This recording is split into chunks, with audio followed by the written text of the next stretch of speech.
ماں باپ، خاندان، کنبہ، قبیلہ، وطن، تجارت، زمینیں، باغات قربان کر دی صحابہ نے، بیویاں، بچے، تپتے ہوئے کولوں پہ لیٹ کے نعرہ لگاتا ہے احد۔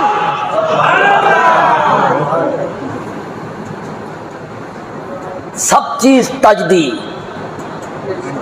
قرآن میرے نبی کے یاروں کی جو تعریفیں کرتا ہے نا، انہیں ہی نہیں کرنا۔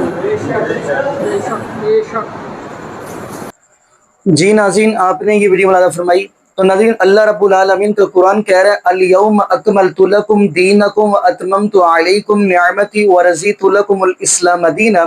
اللہ رب العالمین فرماتے ہیں میرے محبوب علیہ الصلوۃ والسلام جی، ہم نے آپ کے اوپر آج کے دن دین اسلام کو مکمل کر دیا اور اپنی نعمتوں کا بھی اتمام کر دیا۔ اگر آپ کے لیے پسند کیا تو دین اسلام کو پسند کیا۔ ناظرین اب دین اسلام مکمل ہو گیا، نہ ہی اب اضافہ کیا جائے نہ ہی اب کمی کی جائے۔ اب ہم اگلی بات کرتے چلے، دین کے اندر اضافہ جو بندہ کرتا ہے وہ سمجھ لے وہ بدعت کرتا ہے۔ اور کچھ لوگ آپ کو پتہ ہے یہ بھی کہتے ہیں جی اچھی بدعت بھی ہوتی ہے، کچھ لوگ یہ بھی باتیں کرتے ہیں، جبکہ محبوب علیہ الصلوۃ والسلام کا فرمان ہے کل بدعۃ ضلالہ وکل ضلالۃ فی النار، ہر بدعت ہی گمراہی ہے اور یہ گمراہی جو ہے جہنم کی طرف لے کر جاتی ہے۔ ناظرین عرس، میلے، لڈیاں، پنگڑے، اگر اس کی بات کریں، میلے کی بات کریں تو آپ ناظرین اللہ رب العالمین کے قرآن کا مطالعہ کریں، سورہ مریم کا مطالعہ کریں، سورہ انبیاء کا مطالعہ کریں، سورہ ابراہیم کا مطالعہ کریں تو آپ کو ہر چیز ملے گی کہ جب حضرت ابراہیم علیہ الصلوۃ والسلام کو نمرود کے ساتھی کہنے لگے آؤ میلے پہ چلتے ہیں، اب اشارہ کرنا تھا میرا مقصد، باقی آپ سمجھدار ہیں، قرآن کا مطالعہ کریں۔ یعنی یہ عرس میلے لگانا کس کا کام ہے یہ آپ کو پتہ ہوگا۔ اب ہم اگلی بات کرتے چلیں، حدیث صحیح مسلم کی، محبوب علیہ الصلوۃ والسلام نے فرمایا قبروں کے اوپر مجاور بن کر بیٹھنے سے بہتر ہے بندہ آ کے کوئلوں کے اوپر بیٹھ جائے۔ یہ محبوب علیہ الصلوۃ والسلام کا فرمان ہے۔ بلکہ آپ کو صحیح بخاری کی حدیث بھی آتی ہوگی جس کے اندر میرے محبوب علیہ الصلوۃ والسلام نے فرمایا لعنت ہو یہود و نصارہ کے اوپر جنہوں نے اپنے انبیاء کی قبروں کو سجدہ گاہ بنا لیا۔ یہ اپنے حدیث صحیح بخاری کی پڑھی ہوگی۔ ناظرین یہاں پہ میں یہ بھی بات کرتا چلوں، ہمارے لیے اگر حجت ہے، شریعت ہے، وہ ہے رب العالمین کا قرآن اور محبوب علیہ الصلوۃ والسلام کا فرمان۔ جب رب العالمین کا قرآن آ جائے، محبوب علیہ الصلوۃ والسلام کا فرمان آ جائے تو ہمیں فوراً کہنا چاہیے انما کان قول المؤمنین اذا دعوا الی اللہ ورسولہ لیحکم بینہم ان یقولوا سمعنا واطعنا۔ جب ہمارے سامنے اللہ رب العالمین کا قرآن آ جائے، محبوب علیہ الصلوۃ والسلام کا فرمان آ جائے تو ہمیں کہنا چاہیے ہم نے سن بھی لیا اور ہم نے مان بھی لیا۔ اب ناظرین ہمارے لیے حجت جو ہے قرآن اور حدیث، شریعت قرآن اور حدیث۔ اگر آپ دیکھیں گے، میں یہاں پہ یہ بھی بات کہتا چلوں، نبی پاک صلی اللہ علیہ وآلہ وسلم ہمارے پاس رب العالمین کا قرآن اور محبوب علیہ الصلوۃ والسلام اپنی سنت چھوڑ کر کے یہ حدیث ہے۔ بلکہ المستدرک حاکم کے اندر یہ بھی حدیث ہے، محبوب علیہ الصلوۃ والسلام فرماتے ہیں میں آپ کے پاس چھوڑ کر جا رہا ہوں رب العالمین کا قرآن اور اپنے اہل بیت، میرے اہل بیت سے محبت کریے گا۔ اب ناظرین جب ہمارے پاس رب العالمین کا قرآن موجود ہے، محبوب علیہ الصلوۃ والسلام کا فرمان موجود ہے، پھر ہم تیسرے، چوتھے، پانچویں، چھٹے کی طرف کیوں دیکھیں؟ تو ناظرین جب ہمارے پاس رب العالمین کا قرآن موجود ہے، محبوب علیہ الصلوۃ والسلام کا فرمان موجود ہے، اب ہمیں فالو کرنا چاہیے تو رب العالمین کے قرآن کو اور محبوب علیہ الصلوۃ والسلام کے فرمان کو۔ تو باقی ناظرین یہاں پہ ہم دعا کرتے ہیں اللہ پاک ہمیں عقیدہ توحید نصیب فرمائے اور اللہ پاک ہمیں محبوب علیہ الصلوۃ والسلام کی شریعت کے مطابق زندگی گزارنے کی سیکھ دے اور اللہ پاک ہمیں 5 وقت کا پکا سچا نمازی بنائے، اور جتنے بھی بے اولاد جوڑے ہیں اللہ پاک سب کو نیک نرینہ سے تندرستی والی، ایمان والی، لمبی زندگی والی اولاد عطا فرما دے۔ جزاکم اللہ خیرہ، احسن جزا۔ السلام علیکم ورحمۃ اللہ وبرکاتہ۔